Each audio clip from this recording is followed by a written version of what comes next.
para dar continuidad con las exposiciones. Básicamente, bueno, explicarles un poco que a diferencia de muchos países, Costa Rica cuenta con lo que es el Instituto Nacional de Seguros, que es una empresa también de fondos públicos, se abastece por los fondos públicos, pero cae sobre los regímenes de los riesgos de trabajo y también los seguros obligatorios de automóvil. Entonces, mirando hacia lo que son riesgos de trabajo, es por eso que entramos en este tema tan importante. Recientemente, esta institución ha pasado por varios cambios y hace poco, hace menos de 5 años, se copió un modelo semejante al chileno de crear un hospital del trabajador y le pusimos, bueno, hospital del trauma. Y después de esto, esta institución lo que hizo fue enfocar todos sus esfuerzos en crear una red de servicios de salud. Y es por esto que en menos de 5 años tenemos más de 24 puestos colocados en diferentes sitios estratégicos del país para brindar estos servicios. Y a partir del año pasado es que se establecen estas áreas de atención en 3 niveles. Un primer nivel de atención donde están los centros de menor complejidad, un segundo nivel de atención referencial y el tercer nivel de atención, Hospital de la Uruca, Hospital del Trauma, el que está ahí en donde está el albergue y todo lo demás. Entonces, ¿esto por qué es importante?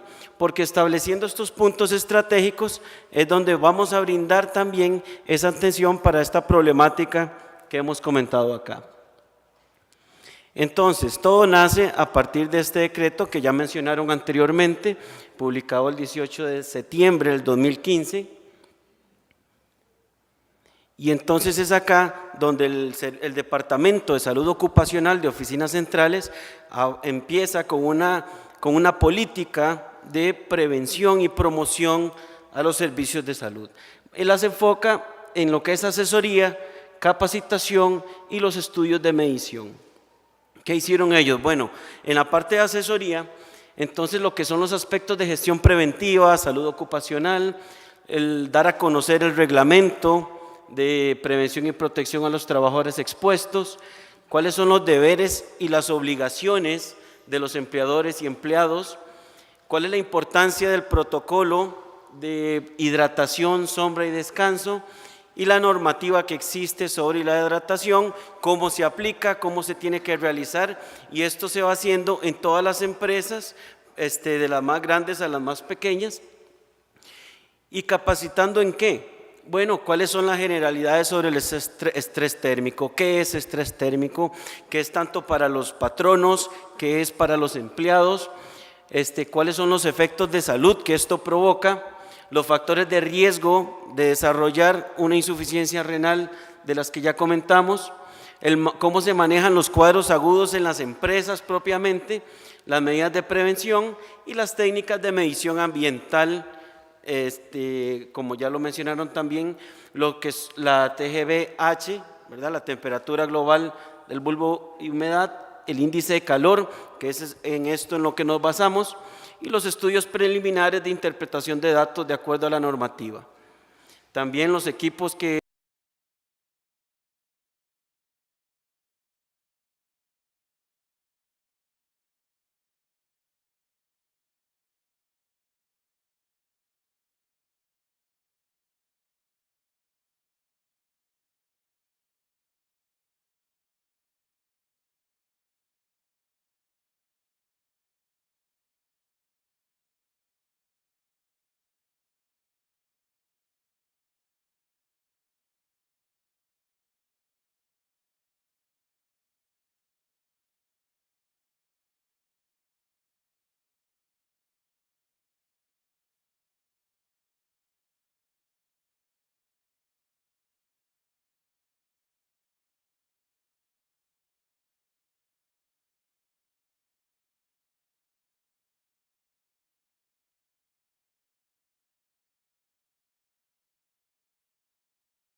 sufre un golpe de calor, por ejemplo, inmediatamente es llevado a los servicios de urgencias de la Seguridad Social. Les puedo poner un ejemplo, si estamos hablando de Guanacaste, que llegue al CAIS de Cañas a recibir una atención de inmediata. Una vez que el paciente se estabiliza y ya mejora su condición general, el hospital lo refiere a un centro del Instituto de Seguros, a un centro de la red de servicios de salud que está en Liberia. Entonces, este paciente llega acá, se le solicita que llene un formulario de aceptación, que ya se lo voy a mencionar porque es importante, porque es un formulario que se hizo basado en el decreto 2015. Ese paciente ahí en la red de servicios de salud se evalúa por insuficiencia renal, se tamiza y si ya hay alteración de la misma, bueno, se hace otro control y estudio de imagen para ver si hay alguna alteración, principalmente ultrasonido. Y evidentemente después se brinda, si es alterado, si salen alterados los estudios, se refiere a medicina laboral. Una vez que el paciente está en medicina laboral, ahí le complementa los estudios y lo refiere a la comisión de estrés térmico. ¿Esto para qué? Para definir la temporalidad, podemos decirlo, por ejemplo, para definir en qué estado está este paciente, si está ya en un estado avanzado, si está en un estadio temprano, si se hacen las medidas de prevención y retroalimentación a la empresa. Entonces, este es realmente como el modelo de atención que estamos aplicando hoy en día en este tipo de pacientes. Y después, el paciente va a coger dos caminos. Sigue la atención en la red de servicios de salud del INSS, si se documenta que la afectación, les doy un ejemplo, la empresa Taboga, por ejemplo, que es una de las más grandes y que tiene un paciente que tiene mucho tiempo de trabajar con ellos y se constata que la alteración renal a través de los años, bueno, entonces ese paciente se asume como un riesgo de trabajo y se le da toda la atención médica y todo, pues las demás condiciones. ¿Qué pasa con la mayoría de los pacientes que vienen a trabajar por contratos en una u otra empresa o resulta que ya vienen con una nefropatía, un estadio 5? Bueno, la mayoría de estos pacientes pasan a darle continuidad a la atención a la seguridad social. Este es el formulario, lastimosamente no se logra apreciar, pero ¿qué es lo que hace este formulario? Este formulario le da un mensaje al patrono muy claro. ¿Por qué? Aquí le puse como los artículos de donde se extrae la información. Por ejemplo, el paciente ya sufrió el accidente, se presenta a la red de servicios y esta boleta se le manda al patrono. La copia del consentimiento de riesgo firmada por el empleado previo a su contratación. Tiene que responder si sí tuvo un consentimiento o si no. Lo que nos va a llamar la atención es que la mayoría de datos, esta línea va a decir que no. O sea, que estamos hablando que es la responsabilidad del patrono o la falta de sensibilización propiamente. ¿Por qué? Porque no existe un consentimiento de riesgos antes de contratar al empleado. Porque no existe una copia de la última inspección realizada por el Ministerio de Salud sobre las regulaciones previo a la contratación del personal, porque tampoco hay una copia del certificado médico o la prueba de función renal previo a su contratación. Entonces estamos viendo que todos estos puntos extraídos del decreto, tiempo laborado mayor a 6 meses, sí o no. Entonces resulta que nos encontramos que la mayoría ponen no cuentan con estas recomendaciones. Y el apartado de abajo son los factores de riesgo propios del paciente. Y aquí el paciente llena si es diabético, si es hipertenso, si usa INES, si tiene ya un antecedente de nefropatía, cuánto tiene de trabajar en esto, si consume alcohol, si fuma, si se expone a plaguicidas y demás. Entonces, si conoce el protocolo de hidratación, si conoce el reglamento de prevención y protección al trabajador, y también en su mayoría colocan que no. Entonces vemos como que es algo que cala bastante, no solo a nivel empresarial, sino toda la parte laboral. Y con esto vamos a hablar de unos puntos de los nuevos críticos de una forma puntual, que hasta la fecha hay un desconocimiento del tema aún por parte de la población general, por parte de los patronos y por parte de los empleados también. Hay un poco por compromiso por parte de los altos mandos en las empresas. Estamos de acuerdo que ellos emplean y la mano de obra tal vez es lo que está más en su interés, pero sí es importante arrancar en las cabezas de las empresas de por qué esto impacta sobre la salud pública en general y por qué es fundamental que se comprometan con este asunto.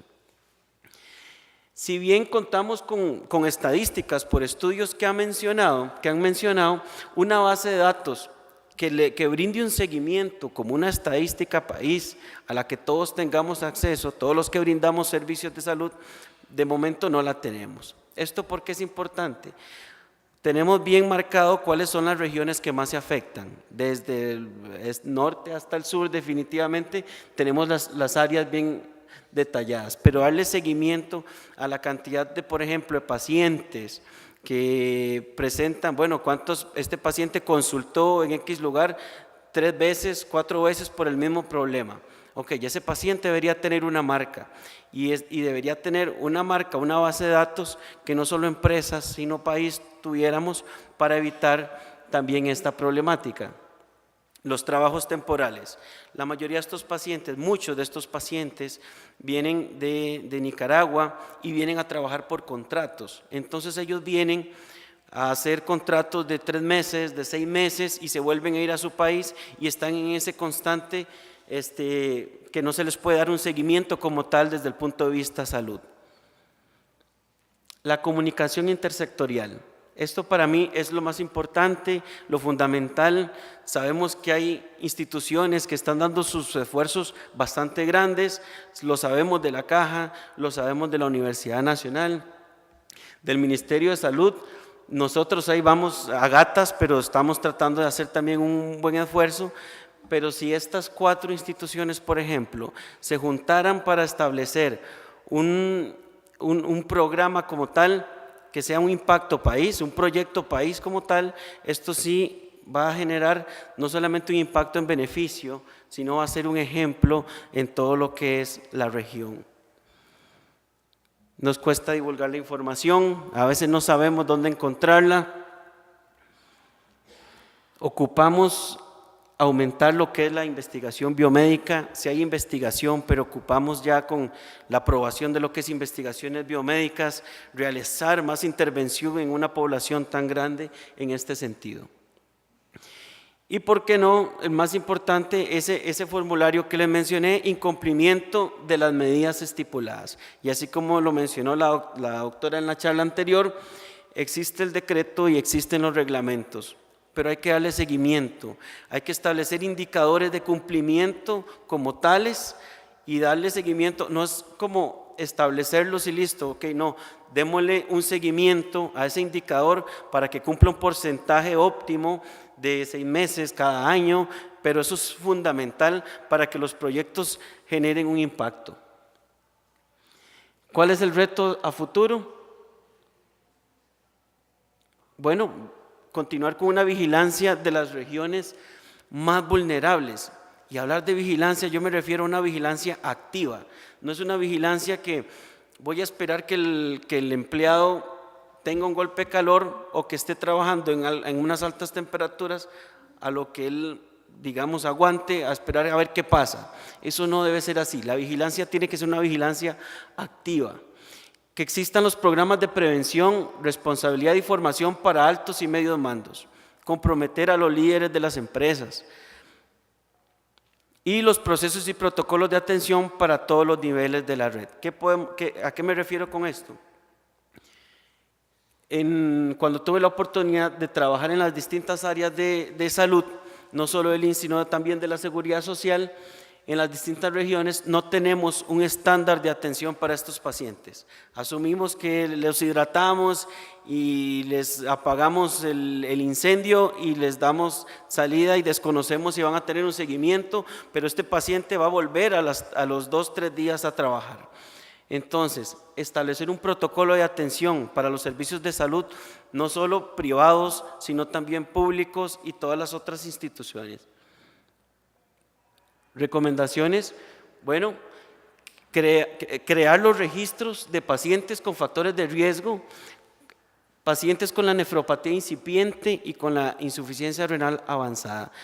Y vuelvo a repetir un poco el tema, que exista una base de datos país, donde podamos encontrar todo esto y donde tengamos también marcados los pacientes que laboran en las instituciones y en las regiones de riesgo, que ya los tengamos marcados, que como dije anteriormente, que la vigilancia sea activa. Medir las intervenciones realizadas en la prevención de estrés térmico sobre la función renal en los estudios longitudinales a largo plazo. En este país hay mucha gente que le gusta investigar, le fascina investigar. Yo creo que hay que reforzar la investigación porque nos va a generar unos datos no solo para el país, sino para la región completa, y medir el impacto de las intervenciones que vamos haciendo. Lo que no se mide realmente no se desconoce y no se... Repito la idea nuevamente, se necesita un esfuerzo colectivo, un esfuerzo intersectorial, nacional e internacional, adecuadamente coordinado para avanzar con rapidez. ¿A qué me refiero con esto? Voy a decir tal vez algo personal, así una idea, digamos que la seguridad social tamice los pacientes, el Ministerio de Salud lleve todo el registro país, el Instituto de Seguros se encargue de la promoción y prevención y las universidades de la investigación transversal, intervención y demás. O sea, si logramos unir esos sectores y trabajar bajo una misma visión y una misma misión, realmente vamos a alcanzar unas metas que van a generar un gran impacto. La educación y la capacitación continua en los involucrados del tema. Reforzar nuevamente, salió el decreto, capacitamos, asesoramos en el 2016, pero vimos cómo las curvas en el 2017 ya empezaron a bajar. Y eso es lo que hay que mantener, la constancia. Hay que más bien fortalecer más esa educación y capacitación, meterle más empuje a los distintos sectores con el personal que tenemos a cargo. Y claro, todos soñaríamos con tener un instituto de tamizaje e investigación a nivel nacional que establezca las pautas en vigilancia, prevención, control y tratamiento del estrés térmico y sus complicaciones. Imaginémonos nosotros, algo así un poco visionario, un instituto grande allá en Liberia, donde se establezcan las pautas del manejo para esto en todo Centroamérica. Realmente Costa Rica tiene el recurso humano, tiene el recurso tecnológico, tiene la capacidad, la gente, la disposición, y yo creo que es algo que se puede tener ahí como una idea. Nada más era para ponerlo. Muchas gracias.